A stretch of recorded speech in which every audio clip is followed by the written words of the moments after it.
اپنی یادداشتوں کے سلسلے کی 27ویں قسط میں آپ سب کو خوش آمدید کہتا ہوں۔ اس وقت میں ایک چھوٹے سے یورپین قصبے میں موجود ہوں۔ نام بتانا زیادہ ضروری نہیں ہے۔ ذہن میں تھوڑا سا ایک کنفیوژن تو نہیں کہنا چاہیے، لیکن دو چیزیں بیک وقت چل رہی ہیں۔ ایک تو یہ کہ جو گزشتہ قسط تھی میری 26ویں قسط، اس میں اپنے اس ٹینیور کے بارے میں بات کر رہا تھا جب میں معین الدین حیدر اس وقت کے وزیر داخلہ کے ساتھ PR کے طور پہ کام کر رہا تھا۔ تو اس سلسلے میں کچھ میں نے چیزیں بتائی تھیں دوستوں کو، کچھ ایک دو چیزیں اور بھی میرے ذہن میں ہیں۔ تو ایک تو وہ سلسلہ ہے جو یادداشتوں کا ایک سیریز جو چل رہی ہے۔ دوسرے، چونکہ اب میں اتفاق سے یورپ میں موجود ہوں اور میری یہ جو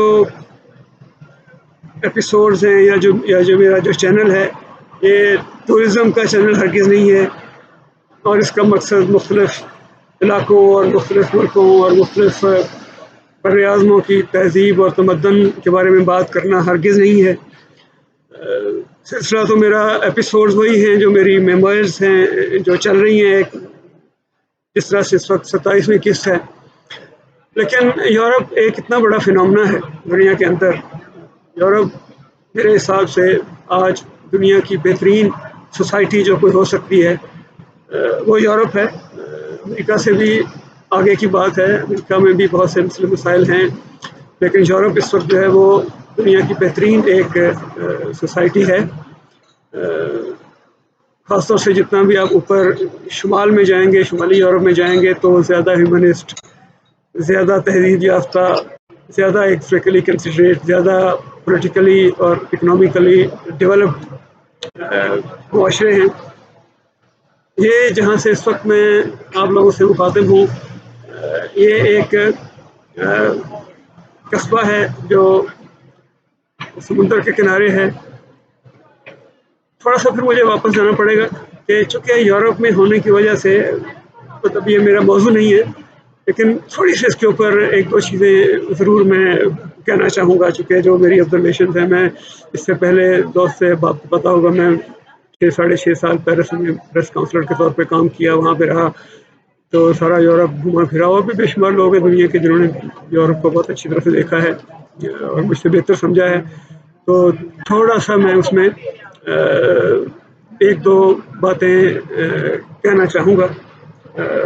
جو perdona una caffè con leche por favor۔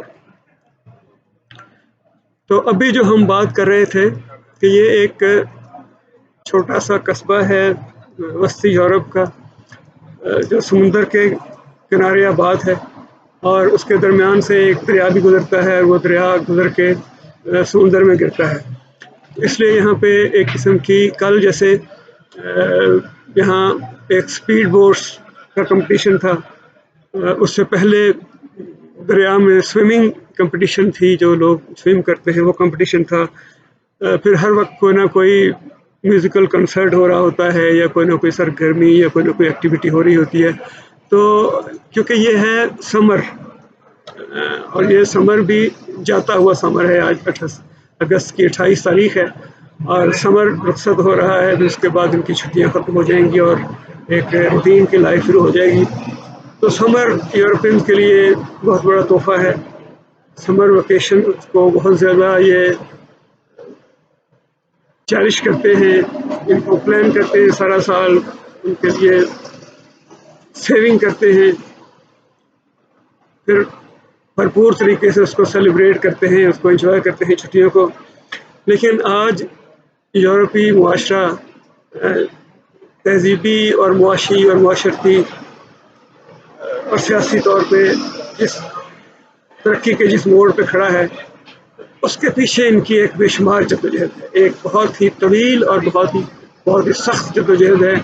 سب سے بڑا دشمن تو ان کا ہمیشہ سے موسم رہا ہے۔ شدید موسموں میں ان کو خوراک کی کمی اور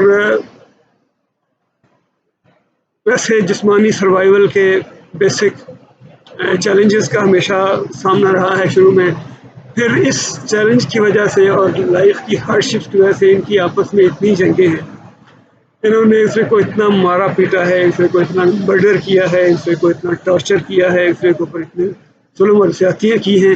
اسی طرح سے جیسے ہم نے تو اس کے مقابلے میں کوئی جنگ دیکھی ہی نہیں رشیا سے. ہم نے تو اس کے مقابلے میں کہہ سکتا ہوں کہ کوئی جنگ یا کوئی سختی شاید دیکھی نہیں. ہندوستان کا یا برصغیر کا معاشرہ تو ہمیشہ سے وسائل کے حساب سے ایک بڑا وسائل سے مالا مال معاشرہ رہا ہے، اور ہمیں کوئی زیادہ جدوجہد ہم نے کبھی کی نہیں. لیکن ان کی جدوجہد آپ دیکھیں کہ موسم کے خلاف ہے، ان کے خلاف بھوک کے خلاف ہے، اور پھر آپس میں انہوں نے اتنی جنگیں لڑی ہیں. الٹیمیٹلی شاید first world war, second world war, پھر کو کہتے ہیں بلیک وار، کو کہتے ہیں 100 ایئرز وار، کو 10 ایئرز وار، پھر بیماریاں، طاعون ہے، جیسے طاعون پھیلی کئی دفعہ ان کے شہروں میں، اور بے شمار پوری کی پوری آبادیاں انہوں نے تہہ طے کر دی. اسی طرح سے پھر یورپ کے انگلینڈ کے آدھے سے زیادہ رومانٹک پوئٹس تمام کے تمام ٹی وی سے مرے. اسی طرح کی بے شمار موذی بیماریاں رہی ہیں جن کا ان کو سامنا رہا ہے، جن کا ان کو واسطہ رہا ہے. لیکن انہوں نے الٹیمیٹلی یورپین نے یہ سمجھا آپس میں لڑ لڑ کے، آپس میں ایک دوسرے کو مار پیٹ کے، کہ ان کی سروائیول ہے کہ ایک تو یہ کہ نیچر کے خلاف اپنی جدوجہد کرے، اور دوسرے کہ آپس میں ایک دوسرے کو اکاموڈیٹ کرے. سو آج میں سمجھتا ہوں کہ جو یورپین معاشرے کی جو دو خصوصیات جو میری سمجھ میں آئی ہیں کہ جن کی وجہ سے یہ ترقی کی اسٹیج پہ پہنچے ہیں، وہ ٹالرنس اینڈ ٹرانسپیرنسی جو مجھے سمجھ میں آیا. لوگوں نے، بہت سے لوگوں نے اسٹڈی کیا ہوگا یورپ کو، اور اپنے اپنے ان کے کنکلوژنز ہوں گے، لیکن روڈ کے اوپر آپ کو اس قدر ٹالرنس نظر آئے گی کہ، اور پھر یہ کہ رول آف لا جو ہے، ڈسپلن ہے، پیدل سڑک پہ چلنے والے کا احترام ہے. ٹرانسپیرنسی کا مطلب ہے کہ transparency in every day life, transparency in economy, transparency in political life, transparency in private life, لوگوں کے ریلیشن شپ میں ٹرانسپیرنسی، جھوٹ نہیں بولتے، ایک دوسرے کے ساتھ فراڈ نہیں کرتے، اگر ان کا کوئی ریلیشن شپ ہے، کوئی تعلق ہے تو اس کو چھپانا نہیں ہے. مطلب ہمارے ہاں مجھے بعض دفعہ یہ لگتا ہے کہ جیسے جو سیکریسی ہے، جو چیزوں کو چھپانے، یہ تھوڑا سا کرمنلٹی کے ایلیمنٹ کو یہ ظاہر کرتا ہے. جہاں ہم چیز وہیں چھپاتے ہیں جہاں پہ یا کوئی ہماری بے وقوفی کو ہم چھپا رہے ہوتے ہیں، یا اپنی کسی خباثت کو ہم چھپا رہے ہوتے ہیں، یا اپنی کسی گھٹیا حرکت کو ہم چھپا رہے ہوتے ہیں، یا اپنی خود غرضی کو چھپا رہے ہوتے ہیں. تو ٹرانسپیرنسی اور ٹالرنس، یہ دو چیزیں ہیں جن کی وجہ سے معاشرہ، یورپین معاشرہ آج یہاں پہ پہنچا ہوا ہے کہ ہیومنزم کے جس سٹیج پہ یہ ہے اس وقت، ایک دوسرے کا احترام، ہر انسانی جانوں کا احترام، حتیٰ کہ جانوروں کا احترام، یہ چیزیں جو ہیں یہ ایسے نہیں آ جاتی. بڑی اسٹرگل کی انہوں نے، اور بڑا انہوں نے لیسن لرن کیے ہیں، بڑی ان کو سمجھ آئی کہ لائف کو کیسے انہوں نے کہاں آگے لے کے جانا. اسی سے میرا ذہن جو ہے اسی طرف چلا گیا واپس، کہ جب میں وہاں پہ انٹیریئر منسٹر معین الدین حیدر صاحب کے ساتھ تھا، PRO، تو ان دنوں ایک چھوٹا سا ایسے ایک چیز میرے ذہن میں، ایک میرے علم میں آئی، آبزرویشن میں، کہ وہاں گیلریوں میں گھومتے پھرتے کئی دفعہ مجھے ایک یورپین خاتون نظر آتی تھی. کئی دن تک وہ کبھی نظر آتی تھی، کبھی ادھر آتے ہوئے جاتے ہوئے. تو ایک دفعہ، اور وہ مجھے ہمیشہ وہ پریشان نظر آئی، مطلب کسی کام سے آتی ہوگی یا کیا. تو ایک دن میں نے ایسے ہی اس کو روک کے اس سے پوچھ لیا کہ میڈم آپ کا کیا پرابلم ہے، میں آپ کو دیکھ رہا ہوں اکثر کہ آپ یہاں پہ گیلریز میں پھر رہی ہیں، کبھی کسی آفس میں جا رہی ہیں، کبھی کسی آفس میں جا رہی ہیں، تو آپ کو کیا پرابلم ہے. تو وہ تقریباً رونے والی ہو گئی. خیر میں اس کو اپنے آفس میں لے آیا، اس نے پوچھا کہ آپ کا کیا پرابلم ہے. اس نے یہ بتایا کہ وہ مری کے آس پاس ایک یتیم خانہ چلا رہی ہے جس میں تقریباً 200-300 بچے ہیں، اور وہ اکیلی ہے. ان کو دیکھ بھال کرنے کے لیے، ان کو کھانا بنانا، ان کی صفائی ستھرائی، ان کو ہر وقت مصروف رکھنا، ان کا کھیل کود، سونا، ان کا سب بچوں کا وہ خود کرتی ہے. اور ابھی وہ کہہ رہی کہ کئی سال سے میں یہ کر رہی ہوں، اور اب میں محسوس کر رہی ہوں کہ میرے میں شاید یہ انرجی نہیں. تو وہ اپنی کسی فرینڈ کو، کسی دوست کو ہالینڈ سے بلانا چاہتی ہے اپنے ساتھ ہیلپ کے لیے، اور اس کے ویزے کے لیے وہ منسٹری آف انٹیریئر کے چکر لگا رہی ہے. اور حسب معمول وزارت داخلہ کے ہمارے جو افسران ہیں انہوں نے اس کے ساتھ جو کی ہوئی ہے وہ ناقابل بیان تھی. کبھی ایک جگہ ایک دفتر سے دوسرے سے تیسرے اور فلاں کاغذ اور فلاں کاغذ. خاص طور سے کوئی ایک جوائنٹ سیکرٹری صاحب تھے ان دنوں, ان کا میں نام نہیں لوں گا کیونکہ ہو سکتا ہے کہ ہمارے احباب میں سے وہ بہت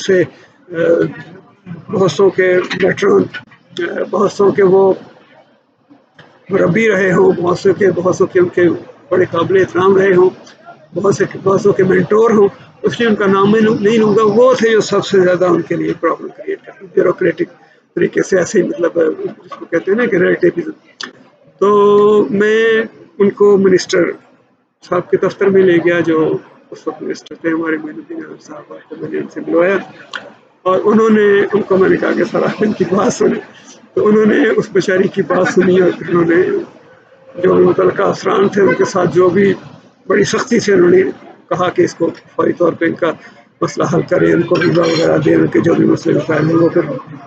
اسی طرح سے ایک دن باہر منسٹری کے باہر نیچے ایک خاتون سے ملاقات ہوئی, منسٹر صاحب میری نہیں, میں ساتھ تھا ان کے.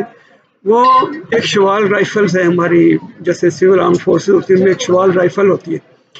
تو وہ خاتون شوال رائفل کے کسی سپاہی کی بیوہ تھی اور اس نے یہ بتایا کہ اس کا میاں جو تھا, جو شوال رائفل میں ایک سپاہی تھا, وہ چھٹی پہ گیا ہوا تھا اور چھٹی پہ واپسی پہ راستے میں ڈیوٹی جوائن کرنے سے قبل اس کو کچھ لوگوں نے مرڈر کر دیا, ڈاکوؤں نے یا کچھ لوگوں نے.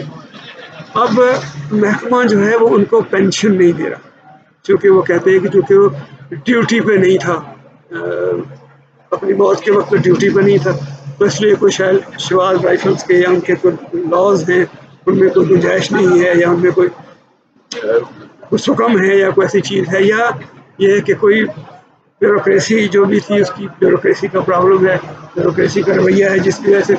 تو ان کو بھی پھر اتفاق سے انہیں دنوں وہاں پہ سول آرم فورسز کے رینجرز کے پی کے رینجرز کے ڈی جی صاحب جو ہے وہ آئے ہوئے تھے. ان سے میں نے بات کی, میں نے ان سے کہا کہ سر یہ خاتون بیچاری بول رہی ہے پتنی کہاں سے کیسے یہ وہاں سے ادھر پہنچی ہوگی, کیسے اس نے یہاں پہ آ کے سیکرٹریٹ ڈھونڈا, کیسے اس نے آگ بلاگ ڈھونڈا, کیسے اس کو پتہ چلا کہ میں نے کہاں پہ جا کے اپنی فریاد کرنی ہے. تو اب اس کی نہ کوئی آگے زندگی ہے نہ کوئی اس کا فیوچر ہے, تو اس کو مطلب اس کا میاں مرڈر ہو گیا, اس کو پینشن کیوں نہیں دے. تو انہوں نے پہلے تھوڑا لہت و لال سے کام کیا کہ نہیں وہ روز نہیں ہے, فلاں ڈیٹ امکان ہے. پھر میں نے بھی تھوڑا سا بحث کیا, پھر میں نے منسٹر صاحب کو بھی اس میں انوالو کیا اور تب کہیں جا کے ان کے تھوڑے سے ان کا وہ مسئلہ حل ہوا. تو کہنا یہ تھا کہ ہم لوگ جو ہیں ہم تو مسئلے مسائل پیدا کرنے کے شوقین ہیں نا, اور ہم لوگوں کی مدد کرنے کو کوئی زیادہ اہم بات نہیں سمجھتے. لیکن ہم اس وقت میں جہاں پہ بیٹھا ہوں یہاں پہ ہیومنزم ہی سب سے بڑی چیز ہے.